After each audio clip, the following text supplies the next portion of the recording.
Opa, beleza moçada? Como vocês estão? Tudo na paz? Pois é, hoje nós vamos dar uma relembrada naquilo que estudamos em sala de aula, né? Nós vamos fazer uma breve reflexão acerca das considerações do surgimento do Estado brasileiro, né? Nós vamos ver isso dentro de um contexto histórico. Nós vamos ver os apontamentos históricos, ou seja, uma visão sociológica sobre o Estado brasileiro. Então eu já vou alertando vocês que essa aula vai ser um pouco mais comprida, um pouco mais extensa que o comum, porque eu detalhei bastante a aula, né? Ficou bastante rica em detalhes históricos. Mas vamos lá então, pessoal. Vamos entender um pouquinho, né? Para a gente começar, é necessário refletir sobre a correlação entre as forças geopolíticas, né, e as forças históricas dentro do Estado brasileiro.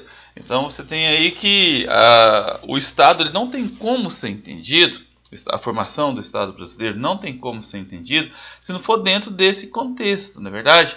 Se você não levar em consideração a herança colonial portuguesa, os portugueses, quando eles vieram para cá, eles trouxeram toda uma estrutura cultural e o processo e o fato do Brasil ter sido colônia, isso influenciou também na formação do Estado, mas também é necessário a gente refletir que havia uma relação de conflito muito forte, né, entre os herdeiros do trono português, quando o Brasil passou a ser império, em 1808, né, e depois com a sua independência, e a aristocracia latifundiária e escravocrata, ou seja, a elite brasileira que, de certa forma, né, mantinha o poder econômico do país durante esse período, durante o século XIX, em que o Brasil já era independente e já era, na verdade, império.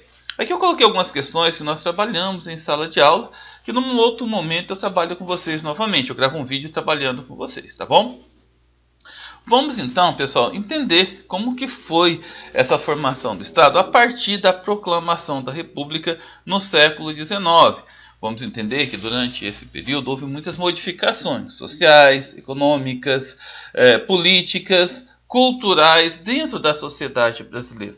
Que nós saímos aí daquele processo de colônia, de total dependência de Portugal, para começar a andar com as pernas, né, com as nossas próprias pernas.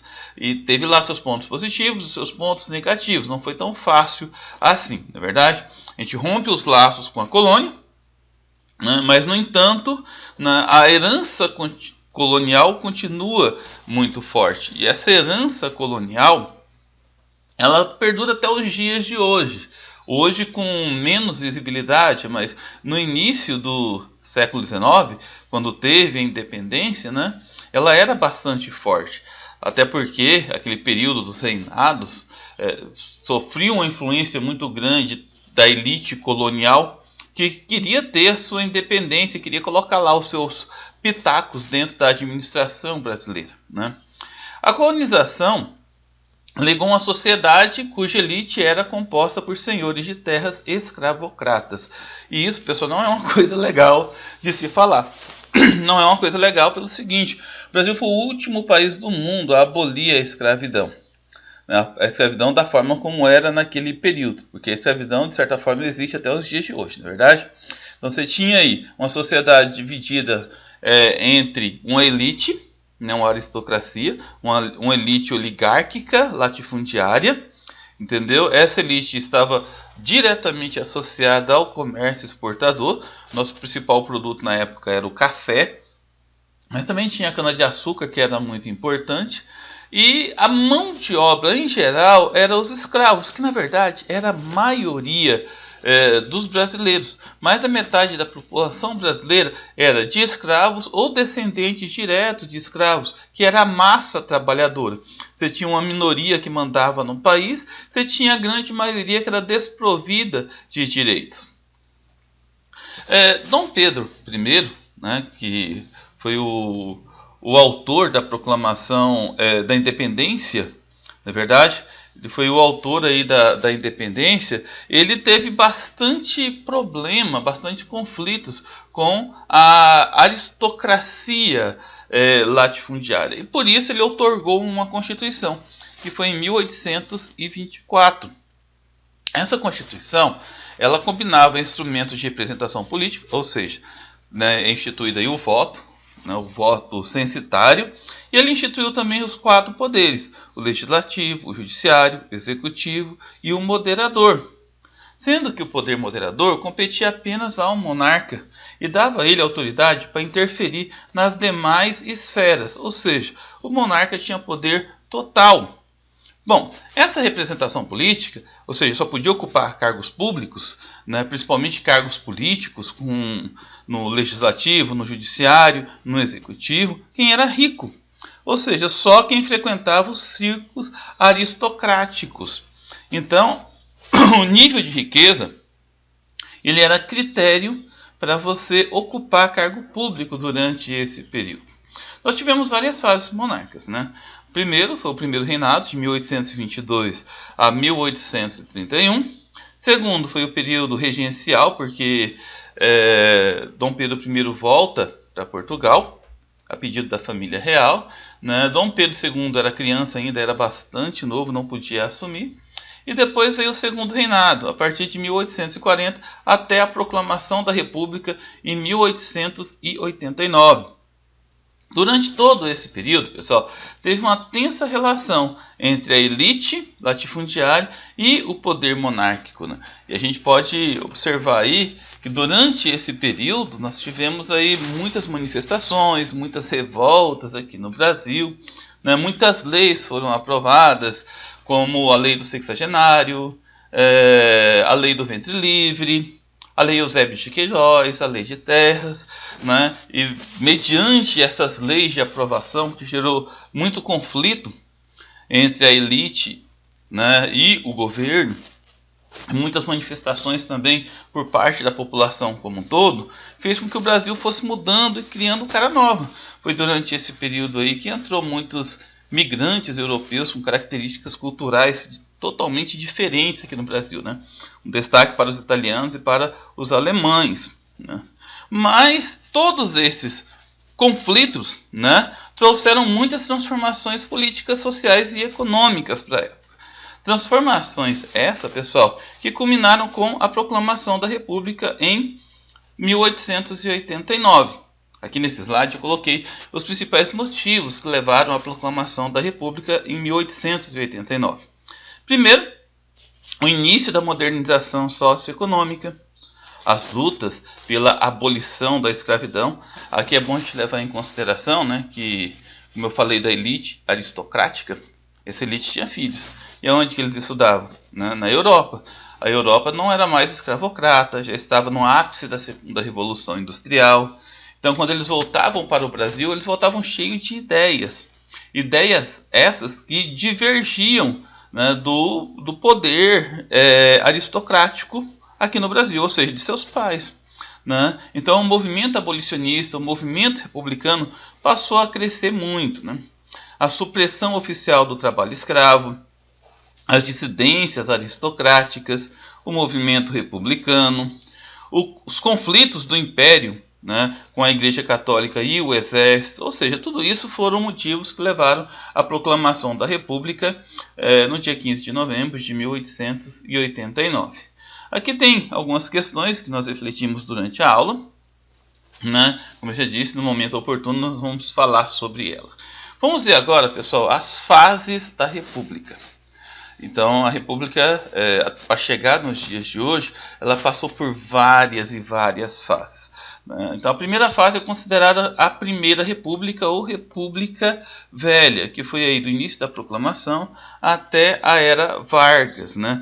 E durante esse período ficou caracterizado a primeira Constituição Brasileira de 1891, onde se institui ideais bastante liberais, como, por exemplo, a laicidade do Estado, né? Então vamos entender o que foi essa Constituição de 1891. Primeiro, a retirada do poder moderador, né? E a conclamação da estrutura tripartite. Então não tem mais o monarca, não tem mais o poder moderador. Então o poder passa a ser do legislativo, do executivo e judiciário, e todos em regime de igualdade. O Estado se torna laico, então a igreja não tem uma influência forte mais no Estado como tinha antes, né? tem a substituição do voto censitário pelo voto universal, ou seja, né, não é mais critério de riquezas ocupar cargo público e todas as pessoas podem votar. Todas, abre aspas, não são todas. A gente vai ver que não é bem assim, né? Já vi lá na frente que as mulheres não podiam votar, os analfabetos não podiam votar, não é verdade? Isso tudo é muito bonito, isso tudo é muito bacana. O texto constitucional estava apoiado aí em ideais positivistas, era marcado por traços liberais, ou seja, né, nós temos aí a expansão de princípios de representatividade política. Passava-se a ideia que o Brasil estava se tornando bastante democrático. Mas é importante a gente lembrar, pessoal, que existe uma distância bem grande entre os princípios constitucionais e a realidade sociopolítica do país. Na prática, a política e a economia foram caracterizadas pelo domínio social e político das oligarquias regionais, ou seja, havia uma elite oligárquica latifundiária que articulava toda essa política, toda essa realidade sociopolítica do Brasil na época, né? Vamos agora entender face a face desse período. Então, o primeiro período dessa república ficou conhecido como República da Espada, onde dois marechais do Exército Brasileiro, né, das Forças Armadas do Brasil, estiveram à frente da presidência. O Marechal Deodoro da Fonseca, de 1889 a 1891, e o Marechal Floriano Peixoto, de 1891 a 1894. Né? Esse período foi logo depois que depuseram o poder imperial. Esse período também foi caracterizado por grandes revoltas armadas. Inclusive, essas revoltas foram combatidas com extrema violência, principalmente por Floriano Peixoto, que ganhou o título de Marechal de Ferro. Né? Depois veio o período da República Oligárquica, também conhecido como a República do Café com Leite ou como a Política do Café com Leite, que foi caracterizado pelo predomínio dos grandes proprietários rurais. Né? Esses grandes proprietários rurais que eles produziam produtos para o mercado exportador com destaque para o café. Então, quem estava à frente do Estado brasileiro eram políticos, ora de São Paulo, ora de Minas Gerais, ou apoiado por eles. Durante esse período, pessoal, o autoritarismo dos coronéis ficou muito evidente. Fato que ficou conhecido, né, na questão do voto do cabresto, na questão das fraudes eleitorais. É estranho a gente falar o termo coronel, né? Mas esse termo ele era muito utilizado durante esse período para demonstrar o rígido controle que esses fazendeiros tinham sobre a população. A ideia era forçar a população a eleger aqueles candidatos que eram apoiados por eles, né? Eu coloquei aqui algumas características desse período. Olha só, feições claramente oligárquicas no poder estatal, as relações oligárquicas excludentes das relações políticas, os votos eram restritos aos eleitores do sexo masculino e também, pessoal, não bastava ser homem, tinha que ser homem e tinha que ser alfabetizado, né? Mulheres e analfabetos estavam excluídos desse processo. O voto não era secreto, o que facilitava a intervenção autoritária dos coronéis. Ou seja, chegou lá, aquele que não estava sendo apoiado pelo coronel, evidentemente, né, se ele tivesse muito voto, ele mudava as eleições, ele rasgava os votos, colocava outros no local. Né? As eleições eram marcadas por suspeitas de fraude, o que era bastante comum para a época. Mas a sociedade não aceitou isso de maneira tão pacífica, pessoal. Houve muitas reivindicações de mudanças durante esse período. E aqui eu coloquei algumas das que teve durante esse período, como por exemplo, a greve dos operários de 1917, a Coluna Prestes, né, promovida aí pelo movimento dos militares, dos tenentes, né, principalmente, a Semana da Arte Moderna em São Paulo, que foi um movimento cultural desse período. Pessoal, nesse slide aqui, eu coloquei todos, né, os presidentes desse período, que vai desde Prudente de Moraes até o Washington Luiz, o período que cada um ficou, né, e as principais características do governo de cada um deles. Então vocês podem estar pausando o vídeo, lendo com calma cada uma dessas características, né? Pois é, pessoal, o exército estava descontente, muitas pessoas estavam descontentes, o povo foi para a rua, teve muitas manifestações e isso culminou com a Revolução de 1930, o início da Era Vargas, ou seja, a ascensão de um político gaúcho ao poder, um político que estava fora desse predomínio, né, do café com leite, desse eixo Rio-São Paulo. Então, tem-se início a Era Vargas, que num primeiro momento durou até 1945 e num segundo momento foi de 1950 a 1955, quando Getúlio Vargas volta ao poder pela força do voto, de maneira democrática, né? Então, durante esse período, as classes sociais urbanas, como a burguesia, a classe média, os trabalhadores em geral, eles ingressam definitivamente no cenário sociopolítico brasileiro. A intenção, pessoal, era que a população em geral não ficasse mais ignorada pela classe política. É interessante que esse período ele é marcado por vários direitos que a população ganha, né? Nós vamos refletir um pouquinho sobre esses direitos, mas é interessante a gente lembrar que essa propagação de direitos para a população recebeu o nome de populismo. E aqui eu coloquei as características do populismo para a gente poder entender. Hoje o populismo é muito criticado pela classe política em geral, ou por aquelas pessoas que se dizem entendidos pela política, né? Mas o populismo ele foi bastante interessante num determinado período do Brasil e ainda hoje é. Por exemplo, o populismo é um fenômeno sociopolítico que se destaca na articulação. E aqui eu coloquei as características, né? Liderança política carismática, nacionalismo econômico, policlassismo, reformismo, trabalhismo, anti-imperialismo, né? Essa imagem de Getúlio Vargas com as crianças mostra bastante isso. Aqui o pensador, o sociólogo Octávio Yanni, ele fala um pouco sobre o que ele pensa acerca do populismo. Olha só, Octávio Yanni apresenta o populismo como um movimento policlassista, que articulava a burguesia, a classe média e os trabalhadores assalariados em torno de um projeto de emancipação capitalista. Essa política defendia essa aliança de classe com base em seus presumíveis interesses comuns, necessário à superação de dependência econômica da nação. É interessante porque o populismo ele se baseia em colocar direitos para a sociedade sem ferir os direitos da classe média e da elite. Aqui nós temos algumas características desse período que foram relacionadas ao populismo, né? Como o Ministério do Trabalho, a criação do Ministério do Trabalho em 1930, né? Foi concedido o direito de voto às mulheres em 1932, a criação da CLT em 1943.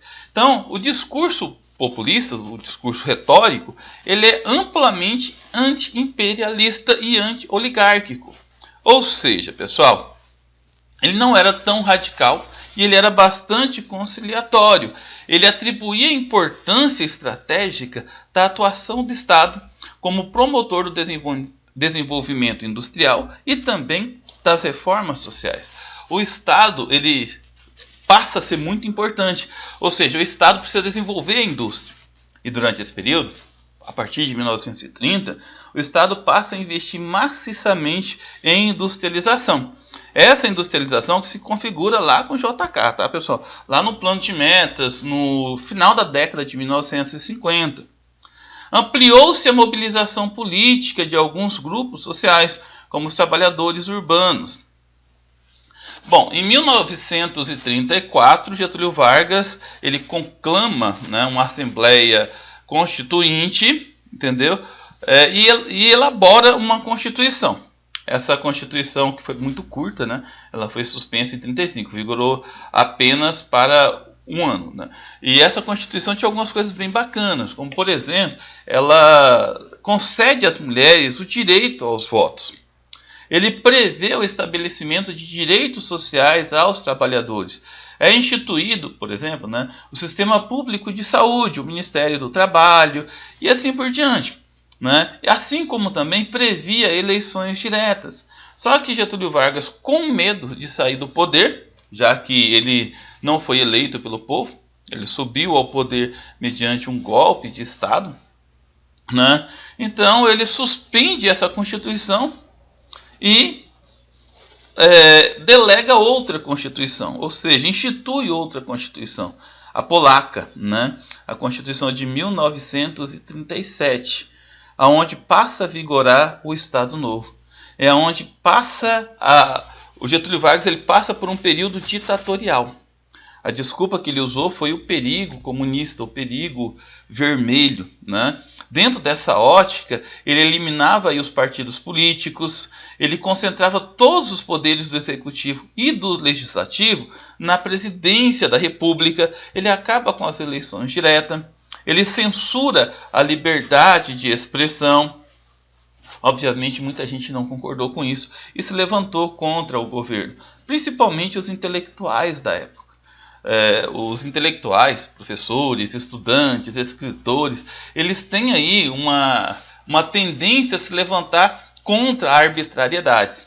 Aqui nesse slide eu coloquei alguns que se levantaram contra o governo, e como consequência disso foram presos, foram torturados, Aqui Luiz Carlos Prestes, que foi militar, foi deputado, Olga Benário, Jorge Amado, Graciliano Ramos, Plínio Salgado, Raquel de Queiroz, Monteiro Lobato, entre diversos outros. Em 1946, pessoal, surge uma nova Constituição, de caráter puramente liberal. Aqui aprofunda-se a ideia do populismo no Brasil. Mas houve muitas conquistas econômicas durante esse período, principalmente de 46 até 1964. Por exemplo, a criação da Petrobras em 53. O Brasil já tinha explorado o petróleo, já estava trabalhando com o petróleo, não é verdade? Então ele monopoliza o petróleo, que é mais uma riqueza para o Brasil. O plano de metas do JK, ou seja, 50 anos de governo, 50 anos de progresso em 5 anos de governo. A fundação de Brasília, que foi importante para integrar o litoral brasileiro, que já era mais desenvolvido, ao interior, ou seja, o lado mais oeste. A internacionalização da economia, vem muitas multinacionais, muitas transnacionais, principalmente do ramo rodoviário para o Brasil. A criação de estradas e rodovias, a construção de usinas hidrelétricas para gerar muita energia, o estímulo à industrialização, à urbanização e, como consequência disso, a geração de emprego, principalmente nas grandes cidades, principalmente no eixo Rio-São Paulo. Então, o Brasil, durante esse período, ele passa a ficar mais urbano e mais industrializado. E houve muitas conquistas sociais, como o Estatuto do Trabalhador Rural, em 63, por João Goulart, que concedia ao trabalhador do campo os mesmos direitos do trabalhador do comércio e da indústria. Quando a gente fala em direitos, pessoal, aí, no máximo 8 horas trabalhadas por dia, final de semana remunerado, ganhar pelo menos um salário mínimo, não é verdade? Direito à aposentadoria depois de 30 anos de serviço. Ele cria o Fundo Rural em 1964, que dá ao trabalhador rural assistência em caso de acidente de trabalho, o direito de se aposentar depois de uma determinada idade. Todas essas disputas ideológicas, esses projetos sociopolíticos, marca todo esse período que é considerado populista e atinge o seu auge com o João Goulart. Mas, pessoal, tem assim um paradoxo. Porque nem todo mundo concordou com isso. Gente, vale a pena a gente lembrar também dos debates sobre o feminismo, sobre o direito da mulher, que foi muito forte durante esse período. Vale a pena a gente lembrar também que durante esse período foram colocadas muitas propostas de reforma de base, tanto no setor bancário, fiscal, urbano, administrativo, no setor agrário e também no setor universitário. Haja vista que boa parte das mulheres eram excluídas desse processo, não poderiam frequentar as universidades. O governo ele teve aí apoio dos sindicatos, dos movimentos sociais, principalmente os movimentos sociais urbanos e também rurais. Mas haviam aqueles que eram contra, aquele grupo que se autoproclamava direita, ou seja, os grandes empresários, os grandes proprietários de terra, os donos dos meios de comunicação em geral, parte expressiva da classe média. Olha só, marcha da família com Deus e pela liberdade. Os grupos mais tradicionais da sociedade eram contra esses ideais mais liberais. Eles eram mais conservadores, né? Pessoal, toda essa oposição, todo esse paradoxo culminou com a deflagração do golpe militar de 1964, né? A ascensão dos militares ao poder. Esse período durou de 1964 até 1984. O Brasil, né, foi governado por generais do exército. Aqui tem, nessa imagem, né, tem a foto dos 5 generais que governou o Brasil durante esse período. Castelo Branco, Costa e Silva, Carrastazul Médici, Ernesto Geisel, João Batista de Figueiredo. E a ideia deles era o quê? Defender as instituições democráticas, mesmo sendo ditatoriais, né? E defender os segmentos mais conservadores, como por exemplo a família. E para isso eles promoveram uma ruptura institucional, alegando que o Brasil não tinha condições de se manter na democracia, não estava preparado. A população brasileira eram como crianças que precisavam ser doutrinadas pelos seus pais, né? Esse período, pessoal, foi bastante controverso, porque ele se caracterizou por um autoritarismo muito grande. Ele se caracterizou aí, pela supressão dos direitos civis e políticos, por uma violenta repressão física, né, a qualquer pessoa que era contra o regime, pela institucionalização da censura, principalmente a censura a manifestações artísticas, intelectuais, jornalística. Esse período, pessoal, caracterizou aí, pelo exílio de muitas pessoas, principalmente artistas, intelectuais, jornalistas, professores e estudantes que eram contra esse regime, né? A grande maioria foram perseguidos, torturados e mortos. Alguns foram exilados. Estima-se, né, segundo os livros de histórias, que mais de 7.000 pessoas foram torturadas e mortas durante esse período, simplesmente pelo fato de não concordar com o regime. Essas pessoas eram consideradas, segundo os órgãos oficiais do governo, terroristas, pelo fato de não concordar com a administração arbitrária da época, né? Mas houve muitas evoluções, principalmente na economia. As obras faraônicas beneficiam o Brasil até hoje. Aqui eu coloquei a imagem aí da ponte Rio-Niterói, da usina de Itaipu, né? Eu posso citar ainda o projeto Carajás, a Zona Franca de Manaus, entre diversos outros, né? Mas toda essa estrutura econômica, ela foi produzida com recursos externos, ou seja, o Brasil ele se afundou em empréstimos durante esse período e, como consequência, concentrou as riquezas, né, nas mãos de um grupo limitado de pessoas, ou seja, né, na classe média alta e na elite da sociedade. E mesmo com as crises de 70 e depois de 73, a crise do petróleo, o Brasil continuou com a economia muito boa durante a década de 1970. Projetos como o Proálcool, projetos como a usina nuclear de Angra dos Reis, entendeu? Isso tudo ajudou o Brasil a se manter numa estrutura econômica, vamos dizer assim, chinesa, né? Quase 10% ao ano.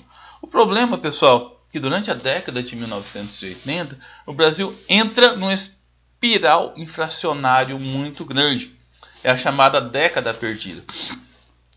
Durante esse período, a inflação chegava aí a 80%, 90%, até 100%, entendeu? Ao mês, chegando a 1.200% ao ano. Isso foi bastante complicado. Esse período arbitrário, a supressão de direitos, a inflação tão grande, fez a população ir para as ruas e conclamar por eleições diretas, pela volta da democracia. Esse senhor que vocês estão vendo aqui no meio, né, um político mato-grossense, cuiabano, né, deputado estadual, na época, deputado estadual Dante Martins de Oliveira, foi governador de Mato Grosso. Ele é o autor do projeto das diretas já. Ou seja, a sociedade civil se organizou, foi para a rua para exigir o fim do regime ditatorial. E a sociedade se manifestou abertamente pela redemocratização política, né? E em 1984, né, elege-se, né, vai ao poder o primeiro presidente do Brasil que não era militar, que foi Tancredo Neves, né? Então, é claro que ele não chegou a assumir, ele teve problema de saúde, acabou falecendo. O seu vice, José Sarney, assumiu, foi o primeiro presidente do Brasil totalmente civil, né? E o Sarney, ele conclama uma Assembleia Constituinte para elaborar uma nova Constituição. O então deputado estadual, Ulisses Guimarães, né, ele foi o relator dessa Constituição, né? Essa Constituição que foi bastante democrática, foi levada para todos os segmentos da população brasileira. Cerca de 10% dos eleitores na época indicaram medidas que pudessem ser acrescentadas à Constituição. É chamado de a Constituição Cidadã, né? E foi promulgada em 1988. Interessante que ela tem alguns princípios, como uma democracia representativa, valorização dos direitos políticos, civis e sociais, ou seja, tudo que é imanente à democracia. É claro que a Constituição não é perfeita. Ela é muito evoluída, é uma das mais evoluídas do mundo, mas ela não é perfeita.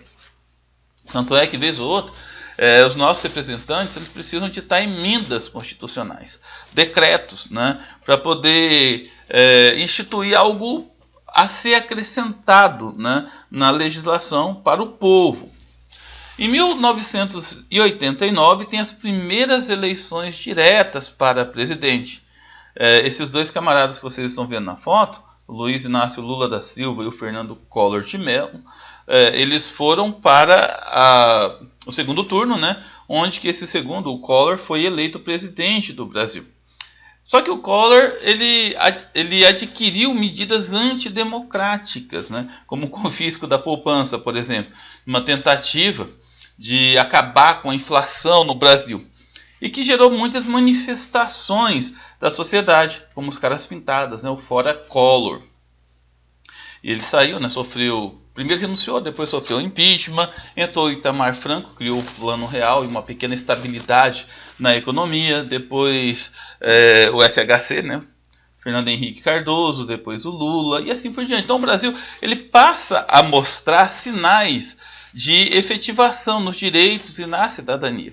Também coloquei uma imagem bem interessante aqui, que foi as manifestações de 2013, quando a população vai para as ruas, principalmente os estudantes, né, para manifestar contra o aumento na taxa dos transportes públicos. Essa outra imagem também é bem interessante. É de agora, de 2018, quando os caminhoneiros revoltados, né, com o preço do combustível, paralisaram suas atividades, foram para as ruas fazer manifestação. Interessante que em todos esses casos o governo atendeu aí a população, atendeu de certa forma a população, entendeu? Vindo aí a dar uma satisfação para essas manifestações. Outra coisa bem interessante também são aqueles grupos que tradicionalmente são considerados minorias sociais. Os indígenas, os negros, as mulheres, os homossexuais, os idosos, as crianças. Ou seja, esses grupos geralmente ficam à margem da sociedade, à margem dos direitos, né? Grupos sociais como os sem terra, que exigiam a reforma agrária, esses grupos passam a ter mais representatividade, passam a ser vistos, né? E durante esse período, pós-1990, muitas políticas são mostradas para esse grupo. A questão das cotas sociais e raciais foi uma evolução. A Lei Maria da Penha, né, que favorece aí as mulheres que sofrem violência doméstica, a demarcação de terras indígenas, a questão da reforma agrária foi muito forte no Brasil entre a década de 1990 e as primeiras décadas dos anos 2000, né, até 2010. Entendeu? O ativismo LGBT ganhou uma influência muito grande para a sociedade brasileira. A discriminação diminuiu muito, precisa melhorar ainda mais, mas já diminuiu bastante, né? É melhorado o Estatuto do Idoso, o ECA, né, que é o Estatuto da Criança e do Adolescente. Ou seja, todas essas pessoas que representam os grupos minoritários, eles passam a ser mais ativos nessa nova sociedade. Mas, pessoal, nem tudo são flores. Porque é complicado você ter uma democracia num país com herança colonial tão forte como o Brasil.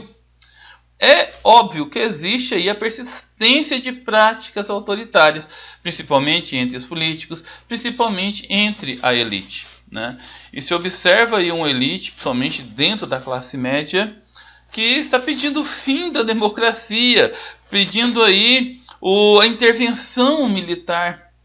O Brasil, que lutou tanto, né, pelo direito ao voto, pelo fim do autoritarismo, agora está voltando novamente a pedir a intervenção militar, né, pedindo o fim do STF, pedindo a intervenção das Forças Armadas. É notável também que muitos políticos que não sabem a diferença entre a esfera pública e a esfera privada, muitas pessoas que fazem de tudo para se manter no poder. Tem sido moda nos últimos anos a questão das fake news, né? Ou seja, a propagação de notícias falsas, seja para derrubar os seus opositores, seja para se lançar na política e conseguir uma boa imagem. Então, o Brasil ele tem passado por isso, né? Por essa corda bamba entre aquilo que é direito, aquilo que é dever e aquilo que eu faço para me manter no poder. Pessoal, na próxima aula nós vamos continuar falando sobre essa arbitrariedade no sistema político brasileiro. Por enquanto nós vamos parando por aqui. Se você assistiu essa aula até aqui, eu imagino que você tenha gostado. Então, peço que você curta o vídeo. Se você é meu aluno, faça as anotações, né? Faça aí os resumos, né? E mande suas dúvidas para mim. Pode mandar aqui mesmo no canal, né? Ou mandar nos nossos grupos de estudos. Valeu, pessoal. Fiquem com Deus e até a próxima.